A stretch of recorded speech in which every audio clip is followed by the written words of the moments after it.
नमस्कार। कल यानी कि 19 अप्रैल को पहले चरण के लोकसभा चुनाव के लिए मतदान होगा।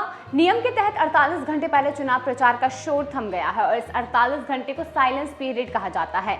माना यह जाता है कि शांति होने पर वोटर इसी दौरान अपना मन बनाता है। देश के 21 राज्यों और केंद्र शासित प्रदेशों की 102 लोकसभा सीटों पर अब अगले 24 घंटे में एक अलग तरह की खामोशी छाई रहेगी। यह टाइम मतदाता को किसी चीज से प्रभावित हुए बगैर अपनी पसंद के कैंडिडेट पर विचार करने का मौका देता है।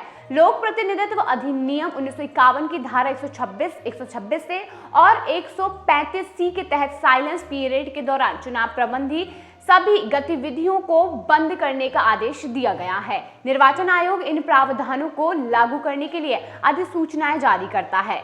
मीडिया प्रमाणन और पर्यवेक्षण समिति के जरिए चुनाव आयोग नियमों के अनुपालन की निगरानी भी करता है। देश के नागरिक सी विजिल मोबाइल एप्लीकेशन के माध्यम से उल्लंघनों की रिपोर्ट कर सकते हैं। इस दौरान निम्नलिखित गतिविधियों पर प्रतिबंध रहता है। मतदान वाले क्षेत्रों में शराब की बिक्री या फिर वितरण पर सख्त पाबंदी है। अगर कोई इस तरह की गतिविधियों में शामिल पाया जाता है तो 6 महीने तक जेल और या फिर 2000 रुपए तक का जुर्माना लगाया जा सकता है। मतदाताओं को लुभाने के लिए सार्वजनिक रैलियों, जुलूसों या फिर मनोरंजन कार्यक्रमों के लिए लोगों के इकट्ठा होने पर प्रतिबंध है और इसका उल्लंघन करने वालों को 2 साल तक का कारावास और या फिर जुर्माना देना पड़ सकता है। उम्मीदवारों, राजनीतिक दलों को प्रेस कॉन्फ्रेंस या फिर साक्षात्कार के माध्यम से मीडिया को संबोधित करने से रोक दिया जाता है। इस तरह से यह चुनाव से संबंधित चर्चा पर रोक सुनिश्चित करता है।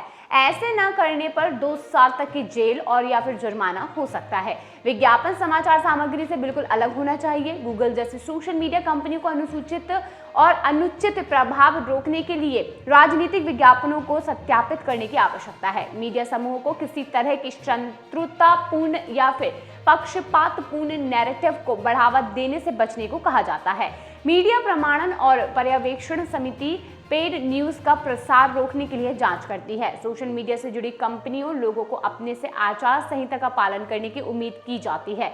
साथ ही अनुचित प्रथाओं का अंकुश लगाना, चुनावी जागरूकता को बढ़ावा देने को भी कहा जाता है। इस साइलेंस पीरियड में लाउड स्पीकरों के इस्तेमाल पर प्रतिबंध रहता है। निर्वाचन आयोग के अनुसार 48 घंटे समाप्त होने के बाद फिर से इस्तेमाल करने के लिए जिला प्रशासन से उचित अनुमति लेनी होगी।